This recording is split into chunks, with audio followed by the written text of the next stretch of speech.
अब जब मैं 7:28 पे आपसे बात कर रहा हूं तो मैं ये कह सकता हूं कि इस्लामाबाद टॉक्स के सेकेंड राउंड को लेकर बेहद संकट बना हुआ है। कोई पक्का नहीं है। अमेरिकी खेमे में हलचल बहुत तेज हो गई है, वहीं ईरानी डेलीगेशन को लेकर भी चीजें अब तक बहुत क्लियर नहीं हुई हैं। बड़ी खबर सुन लीजिए सबसे पहले आप। बड़ी खबर व्हाइट हाउस अमेरिका से आ रही है। ट्रंप ने सोशल मीडिया पोस्ट और CNBC न्यूज प्लेटफॉर्म को एक फोन पर इंटरव्यू दिया है। ईरान को बड़ी चेतावनी इस बार ट्रंप ने दे दी है। ट्रंप ने कहा है कि खून के प्यासे लोगों से बातचीत का यह आखिरी मौका है। ईरान को घुटने टेक कर डील करनी होगी, ट्रंप धमका रहे हैं। अमेरिकी राष्ट्रपति ने ईरान पर बार बार सीज फायर तोड़ने के आरोप लगाए हैं। ट्रंप ने इस इंटरव्यू में दावा किया कि स्ट्रेट ऑफ हॉर्मुज पर अमेरिका का कंप्लीट कंट्रोल हो चुका है। और इतना ही नहीं, ट्रंप ने कल पकड़े गए संदिग्ध जहाज MV टुस्का को लेकर शक की सुई चीन की ओर भी घुमा दी है। चीन को भी इस पूरी जंग में वो शामिल कर देना चाहते हैं। ट्रंप ने कहा कि राष्ट्रपति शी के साथ उनके अच्छे रिश्ते थे, लेकिन युद्ध में सब बदल जाता है। उधर अमेरिकी उपराष्ट्रपति JD वेंस थोड़ी देर में, ऐसी खबर है कि पाकिस्तान के लिए तैयार है, रवाना होने के लिए। होंगे या नहीं होंगे अभी तक क्लियर नहीं है, लेकिन उनकी तरफ से तैयारी पूरी है। वेंस के साथ ट्रंप के करीबी और विशेष दूत जो कि पिछली बार गए थे, स्टीव विटकॉफ, और ट्रंप के दामाद जेरेड कुशनर भी पाकिस्तान जा सकते हैं सेकेंड राउंड की बातचीत के लिए। अमेरिकी डेलीगेशन का इस्लामाबाद दौरा ऐसे वक्त में हो रहा है जब सीज फायर खत्म होने के कारण, कल सीज फायर खत्म होने की आखिरी तारीख है, 22 अप्रैल को ये खत्म होना है। ट्रंप ने एक दिन के लिए इसको बढ़ाया था। उधर रॉयटर्स की रिपोर्ट के मुताबिक अगर इस्लामाबाद बातचीत में कोई बड़ी प्रगति होती है तो ट्रंप भी वर्चुअली इसमें शामिल भी हो सकते हैं, और हो सकता है कि ट्रंप सरप्राइज कर दें, खुद वहां चले जाएं। लेकिन ट्रंप ने आज जो तेवर दिखाए हैं, जो भी हमने आपको सुनवाया CNBC का इंटरव्यू, वो बिल्कुल उल्टी बात कह रहा है। ट्रंप बहुत नाराज है ईरान के रुख को लेकर। और बड़ी खबर अब तेहरान से भी आ रही है। ईरान में क्या चल रहा है ये भी आप जान लीजिए।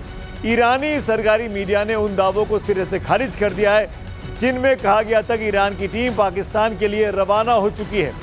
ताज़ा अपडेट ईरान से ये है कि मुख्य वार्ताकार और संसद के स्पीकर मोहम्मद बाकिर गलिबाफ, विदेश मंत्री अब्बास अली अराक्ची फिलहाल तेहरान में ही है, वो इस्लामाबाद अभी तक नहीं निकले हैं।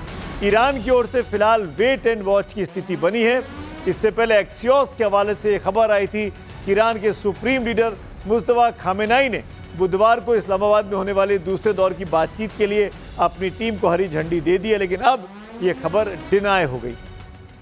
इस समय पूरी दुनिया के सामने 3 बड़े सवाल इस वक्त खड़े हैं जिनका जवाब किसी के पास नहीं है। टोटल कंफ्यूजन है। पहला सवाल ये कि पाकिस्तान में अमेरिका और ईरान के बीच दूसरे दौर की बातचीत हो पाएगी या नहीं हो पाएगी। दूसरा सवाल ये कि अगर बातचीत होती है तो क्या ट्रंप ईरान के साथ कोई ग्रैंड डील करेंगे या प्रतिबंध और सख्त करेंगे।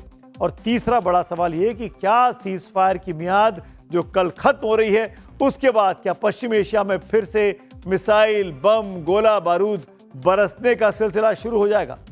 इन सवालों के बीच अमेरिकी राष्ट्रपति डोनाल्ड ट्रंप की रातों की नींद भी हराम हो चुकी है। कैसे और क्यों, देखिए इस रिपोर्ट में। वॉशिंगटन के समय के मुताबिक रात के करीब 11:30 बज रहे हैं, लेकिन व्हाइट हाउस में ट्रंप को नींद नहीं आ रही। पूरी दुनिया सोने की तैयारी कर रही थी, तब ट्रंप के एक पोस्ट ने तेहरान से लेकर तेल अवीव तक हड़कंप मचा दिया। डोनाल्ड ट्रंप, जिन्हें दुनिया का सबसे अनप्रेडिक्टेबल लीडर कहा जाता है, उन्होंने आधी रात को ईरान के खिलाफ एटमी बिगुल फूंक दिया। ट्रंप ने अपने ट्रुथ सोशल प्लेटफॉर्म पर लिखा, ऑपरेशन मिडनाइट हैमर ईरान में न्यूक्लियर डस्ट स्थलों को पूरी तरह से नष्ट कर देने वाला था, इसलिए इसे खोदना एक लंबी और कठिन प्रक्रिया होगी।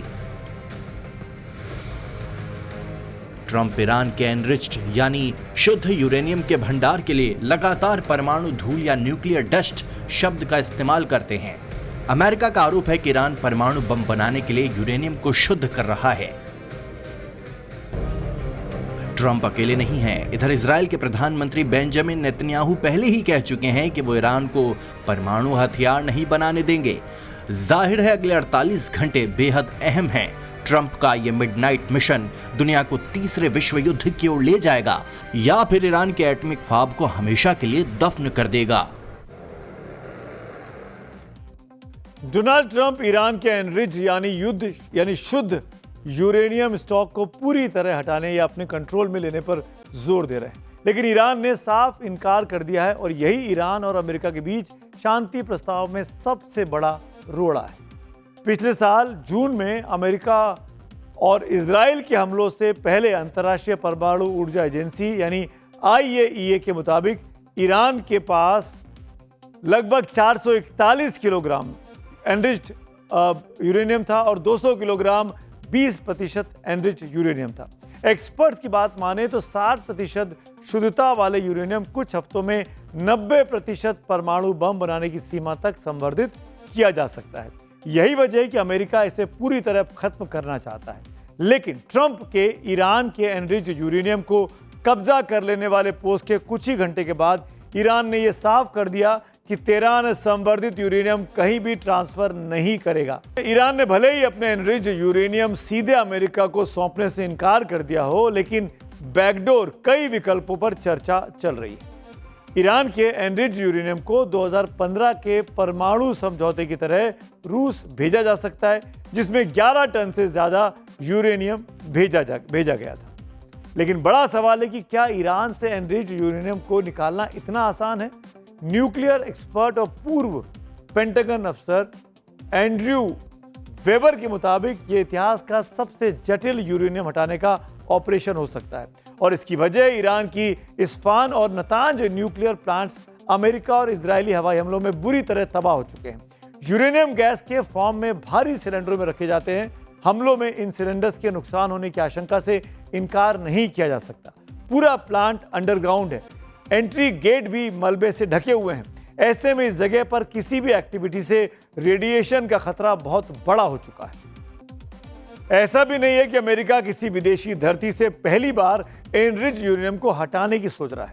इससे पहले आपको पता होना चाहिए, इससे पहले 1994 के प्रोजेक्ट सेफियर में कजाकिस्तान से 600 किलोग्राम वेपन ग्रेड यूरेनियम निकाला गया था। इसे स्पेशल कंटेनर्स में पैक कर C-5 विमानों से अमेरिका लाया गया था, जबकि 1998 में ब्रिटेन के साथ मिलकर जॉर्जिया से हाई एनरिच्ड यूरेनियम निकालकर स्कॉटलैंड पहुंचाया गया था।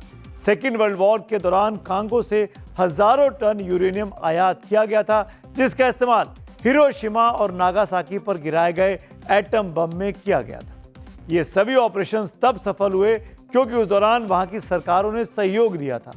हालात स्थिर थे, लेकिन ईरान में ये तीनों शर्तें फिलहाल मौजूद नहीं हैं। हालात बिल्कुल विपरीत है। चक्रियों में हम आपको रोज बता रहे हैं कि किस तरह ईरान के खिलाफ युद्ध छिड़कर डोनाल्ड ट्रंप अपने घर यानी अमेरिका में भी अब घिरते जा रहे हैं। आज आपको वॉशिंगटन से आई इन तस्वीरों को जरूर देखना चाहिए। हाथों में फूल लेकर प्रदर्शन करने वाले ये लोग अमेरिका के पूर्व सैनिक हैं, लेकिन आज ये ईरान के खिलाफ युद्ध और गाजा में नरसंहार के खिलाफ संसद की बिल्डिंग तक पहुंच गए।